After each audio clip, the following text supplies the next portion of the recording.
Hello সবাইকে, good morning. আজকে আবারও একটি নতুন দিন শুরু করছি তোমাদেরকে সঙ্গে নিয়ে। আশা করছি তোমরা সকলে খুব ভালো আছো আর আমরাও বেশ ভালো আছি। তো আজকে খুব সকালের দিকে আমার কাছে ফোন আসে যে আজকে আমাদের বাড়িতে যে রান্না করে সে আসবে না রান্না করতে। তো সেই কারণে একটু তাড়াতাড়ি ঘুম থেকে উঠে পড়েছি। আর এখন বাজে ওই 7টা মতো। যদিও আমি রান্না বান্না ওই 7:30টার দিকেই বসাই। তো এই যে একটু আগে উঠেছি কারণ ঘরের কিছু কাজকর্ম থাকে, তো এইগুলো একবারে গুছিয়ে তারপরে হচ্ছে রান্নাঘরে যাব। তো ঘুম থেকে উঠে আগে ফ্রেশ হয়ে নিয়েছি, তারপর এদিকে ঠাকুর প্রণামটাও সেরে নিলাম। আর এখন ওই যে সকালবেলা একটু জল মেডিসিন খেতে হয়, তো সেই কাজটাও সেরে নেব, কারণ এটা হচ্ছে বেশিরভাগ দিনই আমি ভুলে যাই। আর আমার মা প্রত্যেক দিন একবার করে ফোন করে জিজ্ঞেস করে যে আমি ওষুধ খেয়েছি কি না। তো তারপরে দেখো এদিকে হচ্ছে রান্না শুরু করব। তো রান্নাঘরটা ঝাড় দিয়ে নিচ্ছি আগেই, যদিও মানে পরিষ্কারই থাকে, তবু ওই যে কথাই আছে না, বাসি ঘর। তো সেই জন্যই আর কি সকালবেলা একটু ঝাঁটাটা বুলিয়ে নিই। তো সকালবেলা সব ঘরগুলোই একবারেই ক্লিন করে নেব, কারণ এই যে এখন যেহেতু ঝাড় দিতে হবে, তো এখন যদি এই বিছানাগুলো ঝাড় না দিয়ে হচ্ছে ঘরটা ঝাড় দিই, তাহলে এই বিছানাগুলো আবারও 2বার করে আমাকে ঝাড় দিতে হবে। আর আজকে তো রান্নাঘরে ঢুকছি, জানি না কখন বেরোবো, তো এর মধ্যে যদি আবার নমিতাদি চলে আসে, তখন দেখা গেল বিছানাগুলো আর ঝাড়াই হলো না। তো সেই জন্য আর কি একবারে বিছানা ঝেড়ে ঘরটার ঝাড় দিয়ে সোফাটা ঝাড় দিয়ে সব কিছু আর কি পরিষ্কার করে রাখবো। তো এখন যাব হচ্ছে রান্নাঘরে। তো রান্নাঘরে আজকে যেহেতু আমি নিজে রান্না করব, তাই ভাবছি আজকে হাজব্যান্ডের পছন্দের খাবারগুলোই রান্না করব। তো ওকে জিজ্ঞেস করেছিলাম যে কি দিয়ে কি করব, তো আমার ঘরে যা অ্যাভেলেবেল আছে সেইগুলোর উপর বেস করেই আর কি বলেছে এটা করতে। তো চলো কি দিয়ে কি রান্না বান্না করি সেটা তোমাদের সাথে অবশ্যই শেয়ার করব। তো ফার্স্টেই হচ্ছে চাল আর ডাল নিয়ে নেব। তো চাল আর ডালটা বসিয়ে দিয়ে তারপরে হচ্ছে সবজিগুলো কেটে নেব। তো আজকে করব একটু মুগের ডাল, আর ওদিকে তো চালটা ফার্স্টেই মেপে নিয়েছি। তো ওই যে তোমাদেরকে বলছিলাম না যে যেহেতু এখন রেগুলার আমাকে রান্না করতে হয় না, তাই মাঝে মধ্যে যেদিনই রান্না করতে আসি রান্নাটা কিন্তু খুব এনজয় করি, আমার তো ভীষণ ভালো লাগে। আর জানো তো এরা যদি বলে ছুটি করে তাহলে কিন্তু কাজগুলো করতে আমার খুব একটা অসুবিধা হয় না। যদি বাসন মাজতে না আসে তাহলে হচ্ছে সময়েরটা সময় ধুয়ে নিলে বা রান্নার বাসনগুলো রান্নার সময় ধুয়ে নিলে সমস্ত কাজ আর কি গোছানো হয়ে যায়। কিন্তু ওই যে একবার জমিয়ে রেখে তারপরে যদি জানতে পারি যে আসবে না, তখন হচ্ছে সেই জমানো বাসনগুলো মাজতে ভীষণ অসুবিধা হয়। যদিও আমার সাথে এরকমটা এখন আর হয় না, কারণ এরা ছুটি করলেই হচ্ছে বলে ছুটি করে, আর খুব বেশি যে ছুটি করে তাও না। আর নমিতাদি মাসে তো 2টো ছুটিও করে না, আর তানিয়াও যদি করে তো হচ্ছে বলেই করে। আর নিয়ম মতো এদের কিন্তু মাসে 4টে ছুটি থাকে। তো বলতে গেলে ওই সানডে করেই হচ্ছে ওদের একটা করে ছুটি থাকে। তো সেটা প্রত্যেক সপ্তাহে কেউ নেয় না, আবার কেউ হচ্ছে সারা মাসে যে কোনো সময় হচ্ছে ওই 4টে ছুটি করে নেয়। তো তারপরে দেখো এদিকে চাল ডাল ধুয়ে বসিয়ে দিয়েছি, আর এদিকে হচ্ছে যা রান্না বান্না হবে সেই সবজিগুলো কেটে নিচ্ছি। তো ফার্স্টে একটু পেঁপে কেটে নিলাম। তো আজকে পেঁপে দিয়ে মুগের ডাল করব। আর এদিকে ফ্রিজে অল্প একটু বরবটি ছিল, তো সেই বরবটি আর আলু দিয়ে একটা ভাজা করব। আর কিছু পটল নিয়েছি, তো পটল বাটা সম্বর যেটা হয় সেটাই করব। তো এই বরবটি আর আলু ভাজাটা তো খুবই সহজ, আর ওইদিকে মুগের ডালটাও তাই। তো পটল বাটা সম্বরটা আমি কিভাবে করি সেটা পুরোটাই তোমাদের সাথে শেয়ার করব। তো পটলের এই রেসিপিটা আমার হাজব্যান্ড তো ভীষণ পছন্দ করে। তো কি বলতো এগুলো করতে অনেকটা সময় লাগে, সেই জন্য আর কি করা হয় না। তাছাড়া এই বাটা ভর্তা এগুলো খেতে কিন্তু আমার হাজব্যান্ড বেশ ভালোই বাসে। তো এদিকে ধনে পাতার বাটা, তারপরে মিষ্টি আলুর বাটা, আর হচ্ছে এই যে পটল বাটা সম্বর, এগুলো কিন্তু ও বেশ ভালোই পছন্দ করে। তো এই যে সকালবেলা যেহেতু তাড়াহুড়ো থাকে রান্নার, তো সেই জন্য আর কি এই সমস্ত রান্নাগুলো উইকডেজে আর করা হয় না। তো আজকে 3টে ওভেনেই একসাথে রান্না বান্না করছি। তো ওইদিকে বরবটি আর আলুটা ভাজতে বসিয়ে দিয়েছি, আর এদিকে হচ্ছে ডাল ফোড়ন দিয়ে নেব। তো যেহেতু মুগের ডাল করছি, তো সেই জন্য একটু আদা জিরা বাটা ছিল ঘরে, তো সেটাই আর কি একটু ফোড়নে দিয়ে দিলাম। আর দিয়েছি গোটা জিরে। তো এদিকে দেখো ডালটা ফোড়ন দেওয়া হয়ে গেলে তো আর বেশি কিছু করার থাকে না। তো ডালটা ওদিকে হচ্ছে, আর এদিকে দেখো ভাতটাও হয়ে গেছে। তো যেহেতু মুগের ডাল, তো সেই জন্য মুসুর ডালের থেকে সেদ্ধ হতে একটু বেশি সময় লাগে। তো এদিকে ডালটা হতে হতে ভাতটাও হয়ে গেছে, আর এদিকে ভাজাটাও দেখো রেডি হয়ে গেছে। তো আজকে মাছ টাছ কিছুই করব না, কারণ ফ্রিজে ওই ছোটো মাছ আছে, তো ওগুলো করলে যে ছেলে যেহেতু খাবে না, তো সেই জন্য আজকে মাছটা না করে ভাবছি একটু আলু সয়াবিনের তরকারি করব। তো এখানে ডাল ভাজা হয়ে গেছে, আর এগুলো দিয়েই হচ্ছে হাজব্যান্ডকে খেতে দিয়ে দেবো। কারণ পটল বাটা সম্বরটা হতে একটু সময় লাগবে। তো হাজব্যান্ডকে বললাম একটু স্লো খেতে, যদি হয়ে যায় তাহলে আর কি এটা ওকে দিতে পারবো। তো দেখো পটল বাটাটা করার জন্য আমি একটু পেঁয়াজ, রসুন, কাঁচা লঙ্কা, দুটো ধনেপাতা ছিল সেটা দিয়ে দিলাম। আর তারপরে সেদ্ধ করে রাখা পটলটাকে জল ঝরিয়ে এদিকে একটা পেস্ট করে নিয়েছি। তারপরে তেলের মধ্যে একটু কালো জিরে ফোড়ন দিয়ে যে পেস্টটা বানিয়েছিলাম সেটাকে এই যে দিয়ে একটু নুন হলুদ দিয়ে এটাকে একদম শুকিয়ে নিতে হবে। যতক্ষণ না পর্যন্ত এর কালারটা চেঞ্জ হয়ে যায় ততক্ষণ পর্যন্ত এটাকে রান্না করতে হবে। তো দেখো পটল বাটা সম্বরটা রেডি। তো হাজব্যান্ডও এদিকে খাওয়া প্রায় শেষের দিকে, তো বললো এখন এটা আর খাবে না, তো বাড়ি এসে খাবে। তো এই যে বললাম না, এই জিনিসগুলো হাজব্যান্ড ভীষণ পছন্দ করে।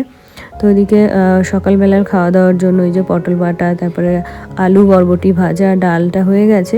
আর এখানে ছেলের জন্য একটুখানি সয়াবিন করব, কারণ হাজব্যান্ড বললো রাতে হচ্ছে ফেরার সময় কিছু খাবার নিয়ে আসবে আর কি দোকান থেকে।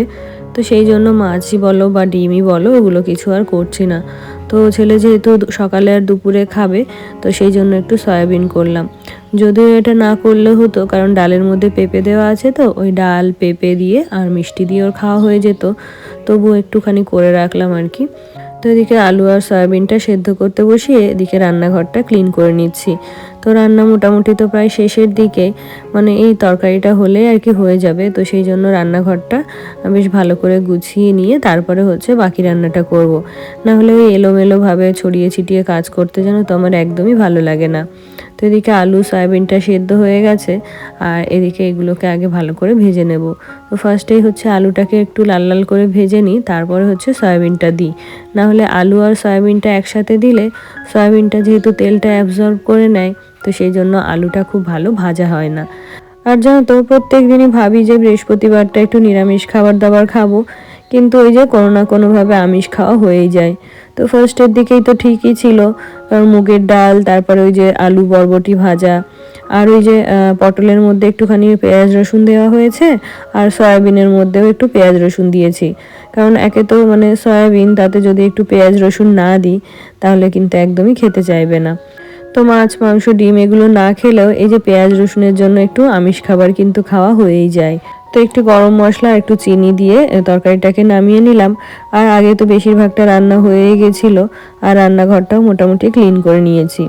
তো আজকে যেহেতু এই কড়াইতে রান্না করেছি, তো কড়াইটা আমি নিজেই ধুয়ে নেব। তো এই কড়াইটা মাজতে কিন্তু খুব বেশি কষ্ট করতে হয় না। তো এই তেল মশলা যা লেগেছিল সেটাই আর কি ভালো করে ধুয়ে নিয়েছি। আর এই যে ঘষে মাজার কোনো ব্যাপার থাকে না, কারণ কড়াইটা অনেক মোটা হওয়াতে পড়েও না বা খাবার দাবার লেগেও যায় না। তো এই যে ধুয়ে নিয়ে তারপরে হচ্ছে একটু শুকনো কাপড় দিয়ে মুছে নিয়েছি। আর এদিকে দেখো আমার জন্য একটু ব্রেকফাস্ট তৈরি করে নিচ্ছি। তো তোমাদেরকে বলছিলাম যে সকালবেলা ভাত খেতে একদমই ইচ্ছে করে না, তো এদিকে একটু চা বসিয়েছি, আর এদিকে কিছু রুটি করে ফ্রিজে রেখে দিয়েছিলাম। তো সেগুলোই আর কি প্রত্যেক দিন মানে সেঁকে নিয়ে খাই।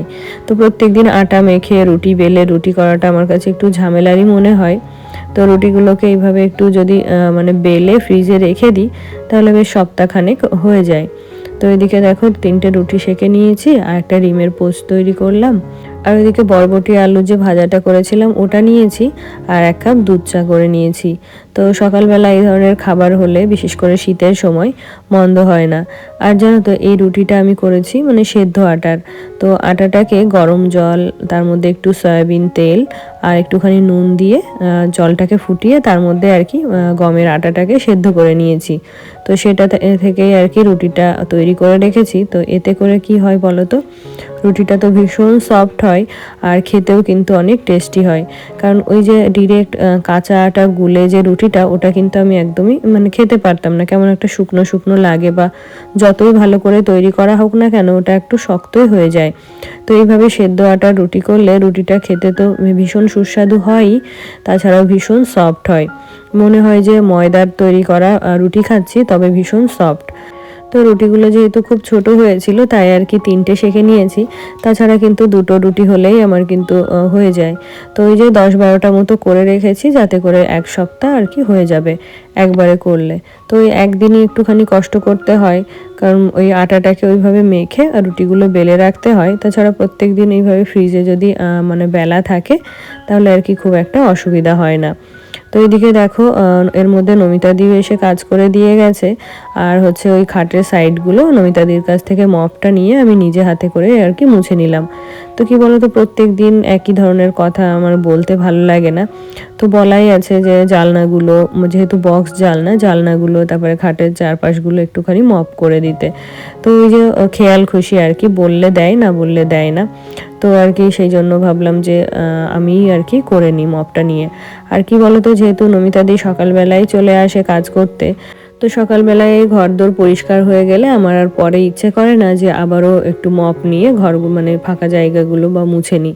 আবার যদি বেলা করে আসতো তাহলে হচ্ছে রান্না বান্না শেষে আমি কিন্তু আমার ইচ্ছে মতো ওই খাটের তলা বলো বা চারপাশ বলো এগুলো পরিষ্কার করে নিতে পারতাম, আর বাকিটা এসে নমিতাদি করে দিত। তো এই যে যেহেতু আমার রান্না শেষ হতে না হতেই চলে আসে, তো ওই কাজগুলো আমার আর করা হয় না। আর যে বাকি সময়টা করব, সেই সময়টা যেহেতু ঘরবাড়ি বেশিরভাগটাই ক্লিন হয়ে যায়, তো তখন আর ইচ্ছে করে না যে আবারও এই মানে ধুলোগুলো মুছে বা ঘরটাকে নোংরা করি। তো সেই জন্যই আর কি নমিতাদির সঙ্গেই আমি নিজে হাতেই আর কি ওই খাটের সাইডগুলো বা তলাগুলো মুছে নিলাম। তারপরে দেখো স্নানটাও সেরে নিয়েছি। তো আজকে ওই যে বৃহস্পতিবার ছিল, তো বৃহস্পতিবারের পুজোটাও করতে হবে। তো বেশ সপ্তাহখানেক পরেই আর কি ঠাকুর ঘরে এলাম। এই কদিন ঠাকুর ঘরটা বন্ধই ছিল। তো আরশোলাই বলো ইঁদুরই বলো ভীষণ নোংরা করে রেখেছে ঠাকুর ঘরটা। তো সেই জন্য সিংহাসনটা পরিষ্কার করে নিলাম। তো যদিও বৃহস্পতিবারে এই কাজটা করা ঠিক নয়, তবুও ঠাকুর ঘরের যে অবস্থাটা দেখলাম ঢুকে, মনে হচ্ছিল না যে এর মধ্যে পুজো করি। তো যেহেতু অনেক দিন পরে পুজো করছি, তাই ভাবলাম একবারে সব কিছু পরিষ্কার পরিচ্ছন্ন করে নিয়ে তারপরেই আর কি পুজো করব। তো এদিকে সিংহাসনটা উপর থেকে একদম নিচ পর্যন্ত, তারপর ভিতরে যে কাপড়টা পাতা থাকে সমস্ত কিছু তুলে ভালো করে পরিষ্কার করে নিয়েছি। আর বাসনগুলোও হচ্ছে আজকেই মেজে আর কি পুজোটা দিয়ে নিলাম। তো তারপরে দেখো তোমাদের সাথে দেখা হচ্ছে একেবারে সন্ধ্যাবেলাতে। তো তোমাদেরকে তো আগেই বলেছি যে সন্ধ্যাবেলা আমাকে একটা হেভি টিফিন বানাতে হয়। তো বাড়িতে না করলেও বাইরে থেকে আনা হয়, তবে একটা টিফিন সন্ধ্যাবেলা আমাকে করতেই হয়। তো ওই যে তোমাদেরকে বলেছিলাম যে হাজব্যান্ডের জন্য একটু ক্ষীর করে পাটিসাপটা বানাবো। তো এদিকে পাটিসাপটার জন্য ক্ষীরটা তৈরি করে নিচ্ছি। ক্ষীর বলতে একদম দুধ দিয়ে যে ক্ষীরটা করে সেটা নয়। তো সুজিটাকে ফার্স্টে একটু ঘি আর নুন দিয়ে ভেজে নিয়ে তার মধ্যে দুধ দিয়ে দিয়েছি, আর নারকলের যে পুরটা করা ছিল সেটাও কিছুটার মধ্যে দিয়ে দিয়েছি। আর এখন দেখো ওই যে শিঙা তারপরে কদমা বাতাসা যে মিষ্টিগুলো ছিল সেগুলো দিয়েই আর কি ওর মধ্যে দিয়ে দিলাম। আর এটা টেস্টটাকে আর একটু বাড়ানোর জন্য এর মধ্যে দিয়ে দিলাম কনডেন্স মিল্ক। তো দুধ দিলেও হতো, কারণ দুধটা অনেক পাতলা হয়, তো এর মধ্যে দুধ দিলে এটাও অনেকটা পাতলা হয়ে যাবে। তো অনেক সময় নিয়ে এটাকে আমার জাল করতে হবে। আর ওই কনডেন্স মিল্কটা যেহেতু ঘন হয়, তো সেই জন্য ওটা অল্প দিলেই আর কি অনেক দুধের কাজ হয়ে যায়। তো এদিকে দেখো ব্যাটারটা হচ্ছে আগের দিনের মতো করেই রেডি করে নিয়েছিলাম। আর এদিকে ওই যে ক্ষীরের পুরটা দিয়ে পাটিসাপটাগুলো ভেজে নিচ্ছি। আর দেখো পাটিসাপটার ব্যাটারটা যদি ঠিকঠাকভাবে তৈরি করা হয়, তাহলে কিন্তু এটা খুব ভালোভাবে তাওয়া থেকে উঠে আসে। অনেক সময় কি হয়, ননস্টিকের তাওয়া হলেও ব্যাটারটা যদি ভালো না হয় তাহলে পিঠেগুলো কিন্তু উঠতে চায় না। তো আজকের মতো পিঠেগুলো ভেজে নিয়েছি। তো আজকের পিঠেগুলো যেন তো ভীষণ সুন্দর দেখতে হয়েছে, একটা পিঠেও নষ্ট হয়নি বা লাল হয়ে যায়নি। আজকে তবে এখানেই শেষ করছি, টাটা।